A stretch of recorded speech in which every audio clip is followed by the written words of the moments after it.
I had no idea the British press was so bigoted. This one's wife, family's fate, up in the air.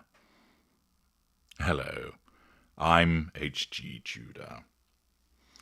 We turn to the Daily Star, and as always, I leave it up to you to determine the veracity of the source material I'm providing you with the analysis vis-a-vis narcissism.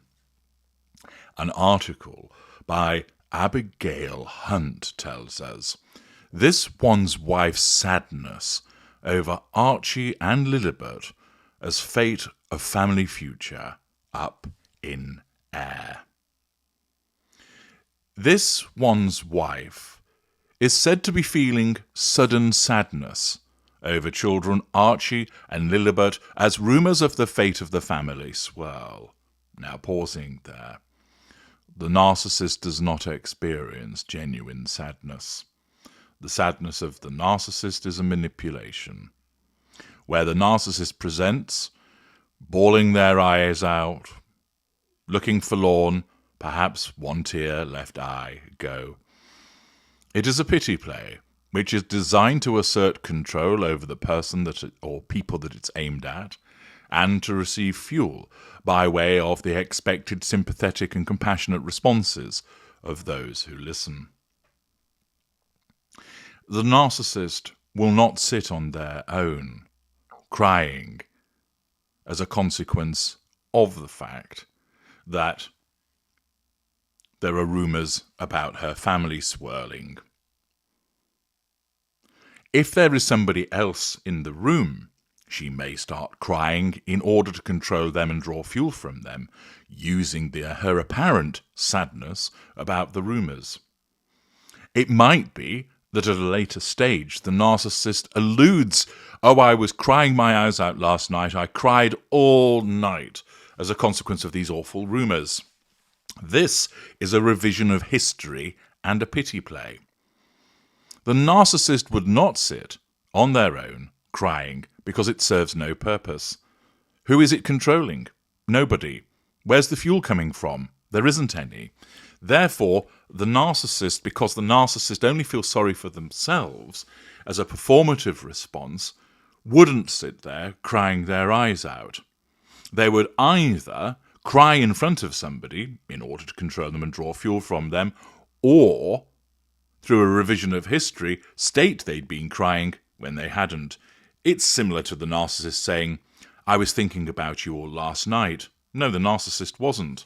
That doesn't serve any purpose, save except to say that to you. It's flattering. The article continues by explaining that Prince Harry and this one's wife are caught in a whirlwind of nostalgia as their little Lilibet celebrates her 3rd birthday. It feels like just yesterday the world was cooing over Archie's 5th birthday bash, and the Sussexes must be feeling the swift passage of time more than anyone. This one's wife, who recently revealed she's 43% Nigerian, got all emotional during a trip to Nigeria which happened to fall on Mother's Day in the States. She shared with those present, "Today is Mother's Day," and confessed, "So it feels appropriate that although, of course, we are missing our children, I'm missing my babies, it feels very appropriate to be in the motherland and amongst family."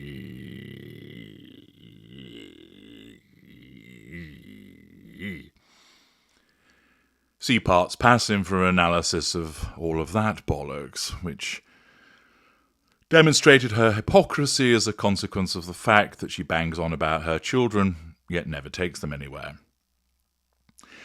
However, insiders, those insightful insiders are at it again, claim this one's wife struggles with being away from Archie and Lilibet, revealing this one's wife doesn't like being away from her children as she doesn't want to miss a thing with them growing up so fast. Bullshit. Bullshit. Bullshit. Once again, this is this one's wife wanting to manage the facade by suggesting to the world, oh, woe is me. I must go on all of these adventures. I must go and stare down the camera lens in Whistler and interrupt Harry's handshake.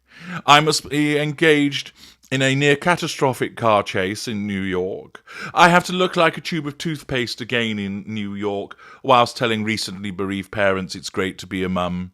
Oh, I must take over the Invictus Games in Dusseldorf. Oh, I must go to Jamaica and wear a ball gown when everybody else is dressed more casually. Oh, I must go to Nigeria and claim that I am in the motherland. And all of this breaks my heart because I miss my babies. Bullshit. She doesn't give a rat's ass about those kids. If she did, 1, she would stay, or 2, she would take them with her. After all, she's not exactly short of a few shekels to rub together, and they have the help. So it wouldn't be a particular difficulty, for instance, to take them to New York or to Whistler. That's not too far in the scheme of things. Furthermore, they could have gone to Jamaica with them. But the fact is that either they don't go with this one's wife because the children don't exist, and there are those that subscribe to that school of thought, or, if they do, as I've explained to you previously, this one's wife only utilises them like anybody else as objects, which means she feels no natural compulsion to bond and engage with them and take them places, and indeed her narcissism rejects taking them with her because, 1, it acts as a shackle on her ability to do things having 2 young children in tow, and 2, she will feel upstaged because attention will be on the children and rather than on her, and she can't have that. Nevertheless, her narcissism is not going to let her say, yeah, I'm really happy going on places without them. Makes life fucking easier, believe me. I can stick my finger up Harry's ass without worrying about the kids seeing me. And I can try on all of these outfits that don't fit me at my leisure without being concerned about sticky fingerprints being all over them. Naturally, her narcissism is not going to let her admit that, because that would damage her facade. And instead, it wants her to present to the outside world this image of a caring mother who is heartbroken that she has to be away from them. She doesn't need to be away from them. She chooses to be away from them because as a narcissist, she doesn't actually care about them. This isn't somebody who's in the armed forces who has to travel away from their children because their job requires it. She chooses to go to these places, and she chooses to go to these places without the children because she comes first and they don't matter. Nevertheless, she will have it known that, of course, that she is upset by the absence in order to make her look good to manage that facade. With Lily turning 3, the article continues, it's really got this one's wife and Harry thinking about their future and how quickly the children are growing up. This one's wife especially feels that her babies are no longer babies, and like most mums, it makes her slightly sad and wistful that the baby years have come to an end. Ah, gosh, you say it as if you're the only one that's ever worked this out, which of course is typical of the self-absorbed nature of this one's wife. Harry better watch out. Maybe there'll be a 3rd baby on the way if she's missing these baby years. But she's not. It's all part of the facade management. This one's wife, like many parents, may be struggling with the transition from babies to school-age children. Parenting expert Amanda Jenner shared with OK, reports the Mirror. Goodness me, so we have the Daily Star covering the Mirror, which was covering OK. Are there any journalists left? For many parents, it really is a mix of emotions when you think your children are growing up so fast. It can leave parents feeling anxious about how fast time is going, but it is completely natural, she revealed. Great expertise there. It's perfectly normal that this one's wife is feeling that sudden sadness. Well, she isn't actually, and if people realise that she's a narcissist and followed my work, they'd understand that to be the case. We then get some more guff about the situation from the parenting expert, which I needn't bore you with.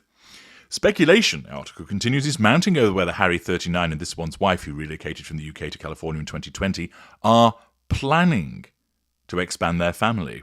The rumour mill has been churning with suggestions. The couple is eager to add another child to their clan, particularly since this one's wife has openly expressed her desire for siblings during her own childhood.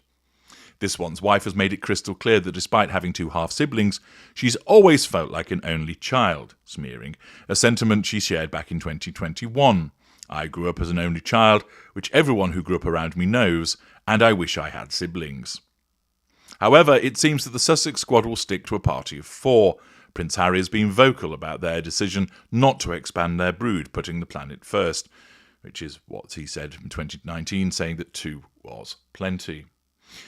It then talks about the fact that it's in July 4 years since this one's wife suffered a miscarriage, a devastating event she bravely spoke out about to comfort to others in the same boat.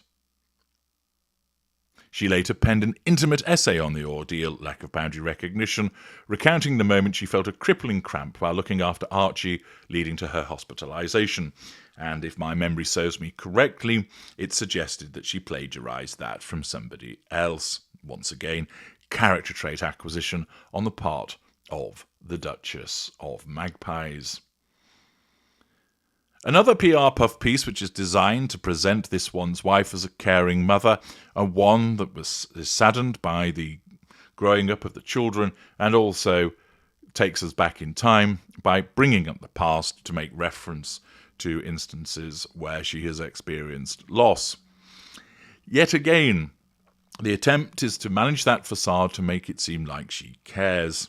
You understand that she doesn't, as a consequence of the fact that she is a narcissist. I'm HG Tudor. Thank you for listening.